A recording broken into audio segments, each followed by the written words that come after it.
In the quiet, picture-perfect town of Crestwood, everyone knew the name Leela Hart. She was the bright-eyed girl with a backpack full of dreams, the one who vanished without a trace on her way home from school one sunny afternoon. For 6 long, agonizing months, the town held its breath. Search parties combed every inch of the woods, volunteers plastered her smiling face on every lamppost, and a collective prayer hung in the air. But as the days turned into weeks and weeks into months, hope began to fade. The search yielded nothing, no clues, no witnesses, no answers. It was as if she had simply evaporated into thin air. Then, one crisp morning, a group of hikers stumbled upon a heartbreaking discovery near the riverbank. It was a tattered backpack, its fabric weathered by the elements, and a small, torn jacket. Leela's jacket. The discovery sent a final, devastating wave of grief through Crestwood. The police, left with no other conclusion, officially declared Leela Hart deceased. A funeral was held, a somber gathering under a gray, weeping sky. The entire town came to pay their respects, their faces etched with sorrow. Candles flickered, casting long shadows as tears streamed down countless faces. The air was thick with unspoken questions and a profound sense of loss. When the priest uttered the words, "May her soul rest in peace," a gut-wrenching sob escaped from the crowd. Leela's mother, overcome with grief, collapsed.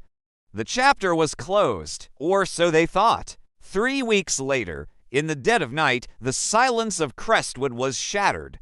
At exactly 14 a.m., the 911 dispatch center received a frantic call.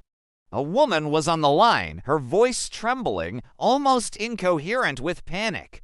"Someone is knocking on my door," she screamed, her words punctuated by ragged breaths. "It's a strange knock. But it sounds like my daughter. It sounds like Leela." The dispatcher, though skeptical, could hear the sheer terror in her voice and immediately sent a patrol car to the Hart residence. Police officers arrived, their flashlights cutting through the darkness, expecting to find a cruel prankster or a grieving mother lost in delusion. They cautiously approached the front door, where the soft, persistent knocking continued. They took a deep breath, turned the handle, and pulled the door open. In that single moment, time seemed to stop. Every officer on the scene froze, their hearts pounding in their chests. Standing on the doorstep, silhouetted by the porch light, was a figure that defied all logic. It was Leela Hart. She was alive, but this wasn't the vibrant, carefree girl from the posters. This Leela was a ghost of her former self. Her clothes were filthy and torn, she was frighteningly thin, and a constellation of bruises and scratches marred her pale skin. Her eyes, wide and haunted, seemed to hold a universe of untold horrors. Yet, despite it all, she was standing. She looked past the stunned officers, her gaze finding her mother, and whispered to chilling words that would change everything. "He let me go." The police whisked her away from the scene, wrapping her in a warm blanket and rushing her to the safety of the station. As doctors tended to her physical wounds, detectives began the delicate process of piecing together the last 6 months of her life. The truth emerged slowly in fragmented sentences and terrified whispers. Leela recounted a nightmare that began on that fateful afternoon. She had been abducted by a man who lived deep in the woods, a phantom figure who had built a life completely off the grid, a man no one in Crestwood had ever seen or even knew existed. He was a predator, a shadow who watched the town's children from the cover of the dense forest, studying their routines, their paths, their habits. He waited patiently for the perfect moment, and one day he chose Leela. What she revealed next sent a shiver down the spine of even the most seasoned detectives. This man, her captor, wasn't just a recluse. He was a meticulous planner. Leela described a room in his secluded cabin, a room she was never supposed to see. The walls, she said, were covered in photographs. Not just a few, but hundreds. They were candid shots of children from Crestwood. and neighboring towns playing in their yards, walking home from the bus stop, laughing in the park. They were all studies, as he called them, the most terrifying part. The police cross-referenced the faces Leela could remember. None of these children had ever been reported missing. They were all safe in their homes, completely unaware that they were being watched, cataloged, and prepared for. And then came the final, bone-chilling twist. The detail that would forever haunt the town of Crestwood. Just before her release, the man had leaned in close and told her something. Leela repeated his words verbatim, her voice barely a whisper. "You're the only one I've ever taken.